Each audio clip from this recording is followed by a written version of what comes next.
Okay, so with Canelo doing what has been characterized as cherry picking by at least one of the pundits, I'm not sure if all of us feel that way. It does leave a bit of a conundrum for the 154-pound weight division, correct? So now he is tying up all of those belts, and when everybody assumed that he would be setting up for a fight against Tszyu, this was, I mean, I thought they were just essentially, I thought it was a given that they were going to make this fight. We have had a lot of feedback from people saying what Tszyu would do to CHARLO if they did step into the ring. That's not going to happen, at least for the next 12 months. So where does Tszyu go from here at this point?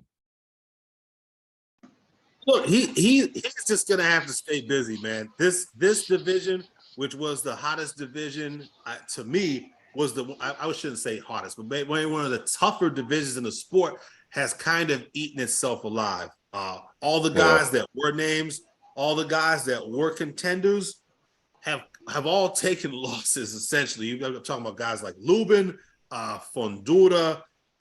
Jason Osadio is retired from the sport at this point. Who else? Terrell Gachet is Tszyu has already beaten Gachet. I guess the fight that could be made is maybe you've got Charles Conwell that's in position at the number 1 of the WBC. This guy, Israel Madrimov, is number 1 in the WB. I've never seen Madrimov fight before. Fundura's coming off of a loss. Lubin's coming off a win. You're looking horrible. Maybe a Lubin fight, but I do not like Lubin's chances in that fight at all. And if I'm Lubin's team, was it Randall Kevin Cunningham, who's his trainer? I would not put Lubin in there with a guy like Tszyu. Not right now. No. At the end of the day, they're gonna do what Al Heyman say, right? So Al Heyman might say, "Hey, Lubin, you want a shot? Reclaim." Yeah, but he fighting for a WBO though. You said what? It'll be a WBO fight. Why you say it'd be a W? Is it the only sanctioning body that he's ranked in? That Tszyu Lubin is ranked in? No, Lubin ain't even ranked in WBO. So that's why I'm like, if to keep busy to stay in the WBO, it'll probably be like Josh Kelly or Conwell. But Kelly, you can't make that Josh Kelly fight. If Coach Dave was here, you know who he'll be yelling for. No, Xander Zayas is not ready. Nowhere ready, but he is a big Xander fan. I mean, Xander's not ready for Tszyu. I'll be pissed. I mean, pissed. Because you go down these names, none of these fights is going to move the needle. None of these fights is going to give them a payday. Unless Tszyu's best option, except Fundura. Tszyu's best hope, and it sucks, is if Jermell wins, vacates them 154s, makes him the champ, and then he can force fights in Australia or New Zealand, wherever the fuck he's from. To me, wouldn't it be his best bet is that he would lose and realize that that's not his weight division and go back down?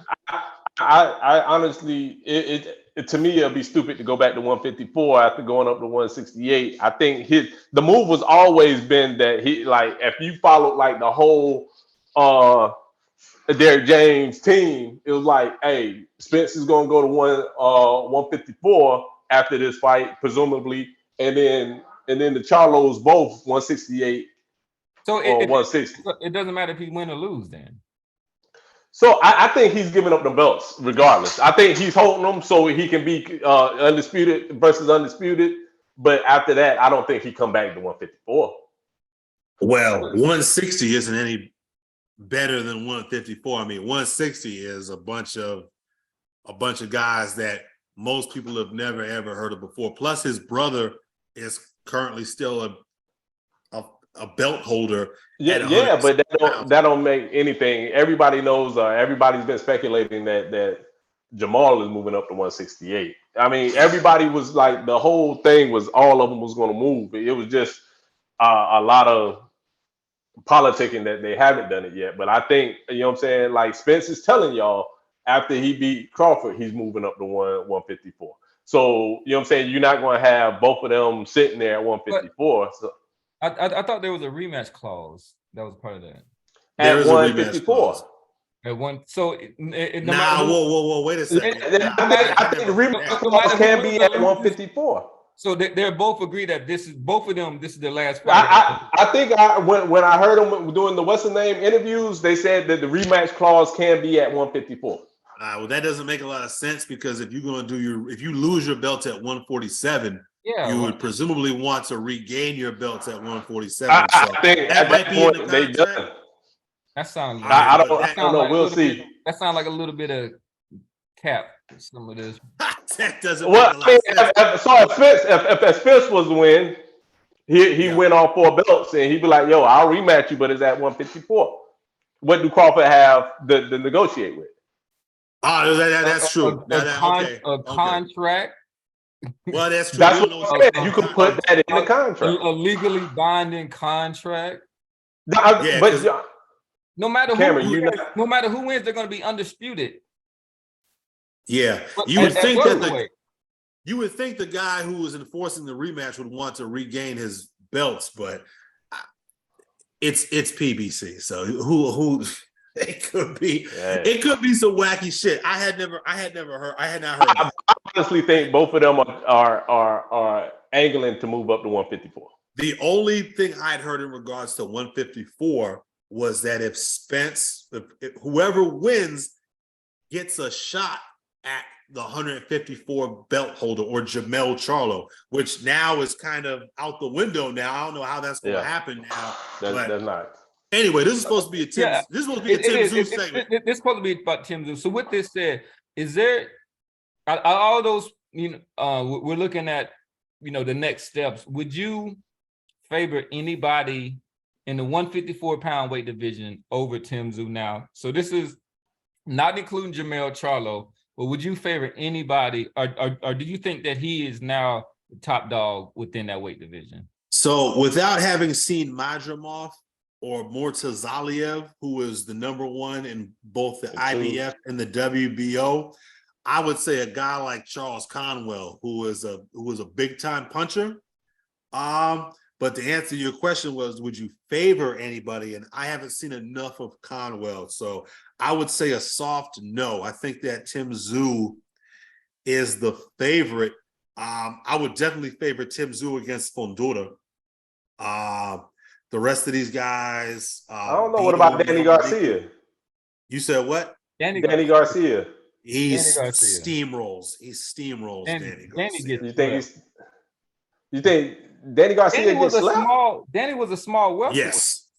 Yes, he was a small welterweight, and his power did not at all translate up to welterweight. Remember, he came up at 140 when he was coming up when he was banging people out. It was at 140. Yeah, and when he got to 147 and he fought real 147 pounders, those knockouts went away. He still had decent pop. He got Errol's attention with several shots, but he don't have pop. Tim Tszyu would eat them. Tim Tszyu would eat them punches up. Yeah, he would. No, I don't think. No, that's a bad fight. That's not a fight I'd be even interested in. But I mean, it would. It might. You don't think? I think it'll move the needle. I think it might. I think it might. Oh, now that's yes. I think Garcia still have a name recognition to get people to turn the TV. But I think it's kind of leading the lamb to the slaughter. I think they're gonna just use his name to get a big victory out. So the last time that Danny Garcia was in the ring was on my B-Day of last year, 7/30, 2022, where he won a majority decision over Jose Benavidez. That's right. He fought Benavidez Jr. That's right. Oh yeah, that's right. Yeah. And look, but Benavidez Jr. sucked. I wouldn't say the dude. I wouldn't say the dude. That man, dude, suck. He ain't never been right since he got shot in the leg. Nah, you're right. You're right. I Well, mean, he's listen, still. I mean, the guy has 2 losses. Okay, so one of the I've seen him lose. I've seen him lose more than twice. But go ahead, finish your point. I'm sorry. Go ahead. Well, yeah, and he does have a majority draw against Francisco Torres, which probably means that he probably lost that fight. I thought Peterson beat him. I thought Lamont beat him, but for all I'm not talking about Danny Garcia. Oh, I'm sorry. Who you talking about? Talking about Benavidez. I was talking about Jose Benavidez. Yeah, only has 2 losses. Yeah, but a lot of those fights were over. I thought Jose before he got shot. I thought Jose. Yeah. I mean, we got a post shot, post bullet hole. He sucked. But as far as Tim Tszyu opponents go, look, apparently the market over there in Australia, there's significant money over there in Australia, significant enough that Tony Harrison, who to me had more credentials in the division, went over there to fight Tim Tszyu. Maybe that's because Harrison couldn't even pack out, Home Depot, Right, but we're talking about what's next for Tim Tszyu. If I'm Tim Tszyu and his management team, I'm building up Tim Tszyu in Australia, right? Because that's where the money is. That's where he's a big star. That might limit his options as far as opponents, but it also might be intriguing to certain guys like Danny Garcia, who got a lot less fights in front of him than they got behind him, who might go out to Australia for a big time check. I mean, and if they can get the investors, they can generate the money, maybe they can lure a guy like. We lost you for a second. Man, I'm looking at this 154 landscape, man, and it's terrible. Yeah, like Boston said, man. But I tell you what, Jack Kolkai is gonna acquit himself very, very well. He'll lose. Sorry, did y'all lose me? Yeah, we did. You just can't. Damn. Yeah, I can see. I got an old Verizon router downstairs, my gateway router. Anyway, what's it called? There are guys on here who are not the sexiest names, but guys who are gonna put on a good show. I think guys who are gonna put on good, entertaining fights. Guys like Kolkai, guys like Vito Malinecki. Those guys will all lose. Jesus Ramos, Michelle Soro. They'll lose, but those will be good fights, and they'll get big time checks. I think going out there to Australia. I think Tim Tszyu is. They're not going to do anything to raise his profile. So what he don't need to raise his profile anymore. He's a huge star in Australia, right? There was nobody. I'm talking about here. I'm saying like the guy is Costa Tszyu's son, and he can actually fight. So he's good over Australia, but over here. He has to make a name for himself. That's why beating somebody or even knocking somebody like a Danny Garcia out, like that's going to get the American boxing. But what about a fight against Brian Mendoza? No, I'm about to say. I thought you was about to say Castano. Where's Castano at? Oh, that's right. Now, shit, that's it. You just said it. He ain't on nobody's list. That's it. But he should fight Castano. That's the name. That's it. That is the motherfucking name. You go out there and you knock out Brian Castano in one try. That is going to get people's attention. Castano is not a mainstream. It's not a cachet building fight like the way Cam was talking. Top 15 in any sanctioning. He just lost. That's because he's not paying. That's because he's not paying his sanctioning fees. That's what that. I'll be willing to bet. That's what that is. He's not, or he's moving up, which could be the other thing. I don't think Brian Castano is a name like that. I think so, man. You flex that into It took 2 fights to get Jermell to get him out of there. Yeah. The only other name on here that's sexier is Fundura. Yep. I think Fundura will take that fight. Like Brian Mendoza holds an interim belt Nobody cares. Nobody cares that Brian Mendoza has an interim belt. He's undefeated, but people care about Brian Mendoza. I mean, Brian Castano. No, I said, but look, okay. So let me caveat that. I think amongst the hardcore fans, he goes in there and beats a guy like Castano in a more impressive fashion than what CHARLO did. That's gonna get people's attention. He already did it to Harrison, although I believe Harrison wasn't the same Harrison that Jermell CHARLO beat, but he's done it, right? You can make the argument. He goes in there and he beats a guy like Castano. You said what?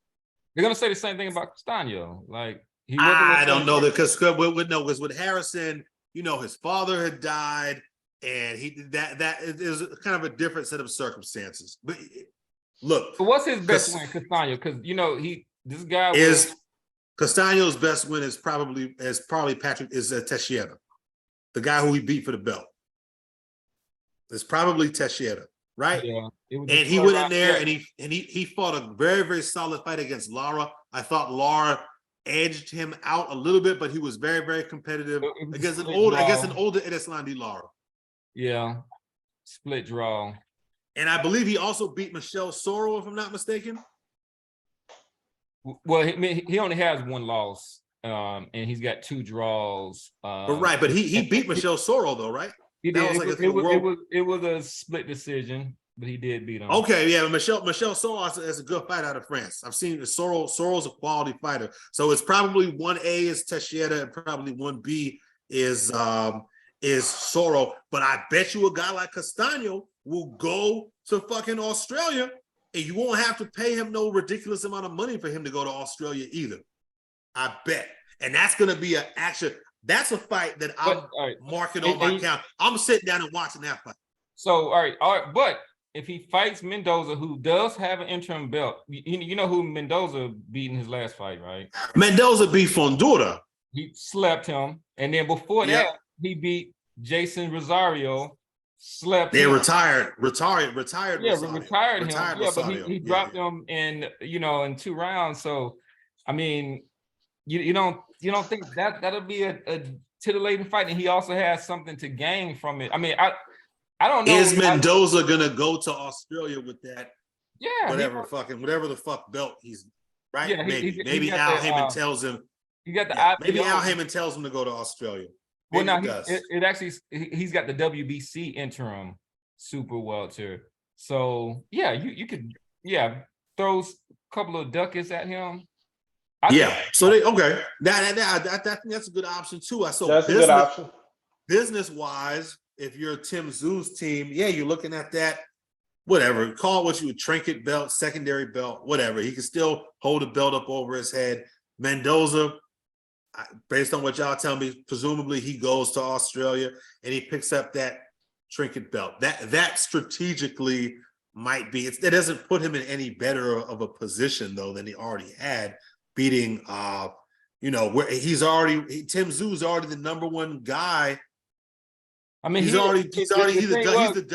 WBO. He's a looks like though, and he's kind of the consensus number. Yeah, he can't. That's what y'all saying all these like this. He's stuck with the WBO. He's stuck in that WBO. Damn, I just now put up the Boxing Seed website. Yeah, that's why you kept saying all these others. I'm like, but he's stuck in the WBO. Bro. Unless Al Heyman gives whatever Suleiman a call and he calls my man from the WBO. I can't think of the guy's name and lives in Puerto Rico. Oh yeah. And they do some sort of fake unification. Oh, what about that? Some sort of fake unification. Some sort of has that ever been happened?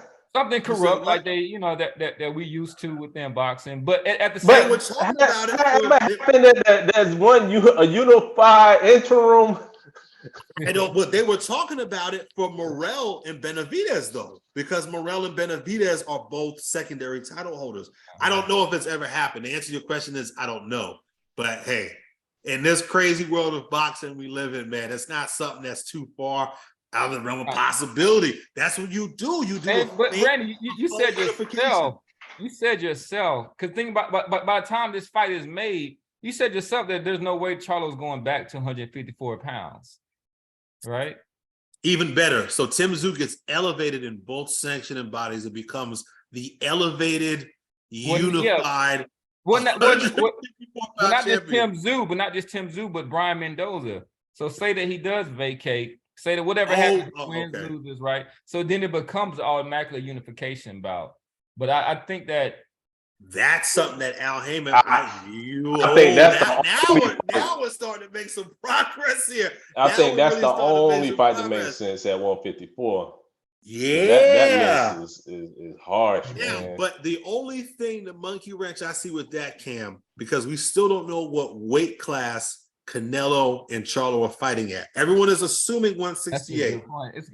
Nope, everybody is assuming 168. Man, Canelo ain't coming down to 154, man. No, not 154. Just beat him at 164. For what though? Nothing. No one's belts on the line anyway. At least if I'm Canelo, I wouldn't put my belts on the line against CHARLO. Right? Because Canelo's not eligible to win CHARLO's belts. He shouldn't be. Canelo's not a 154-pound fighter. He hasn't fought in that division in a fucking decade. There's no way you could make Canelo. I'm talking about 168. There's no way in hell that Canelo's getting down to 154. No. That's what I'm saying. I said 164. You mean 168? Yeah, but if it's a catch weight, then why do it? Because it's still undisputed versus undisputed, right? It doesn't change that. It's still undisputed. They can still put that in the fucking headline. Undisputed versus undisputed. But do y'all know the last time that they had a unification bout for two different weight divisions in boxing? Was it Jose Napoles and Carlos Monzon? No, it was more recent than that. A lot of people don't know that. Ooh. But remember that you have to make whatever the lowest belt that you're fighting for. Both people have to make that weight. Yeah, it was actually Mayweather against Maidana. That was a two dual weight unification. Well, at one, did Mayweather Floyd had a belt at 154? Floyd had a belt at 154, and then they fought for the 147 out there. Which Maidana got from beating up Broner? From beating Broner. From laying that wood to Broner. Yep. Oh, that's interesting. Yeah. It was like it's like a little known fact. Well, that's interesting.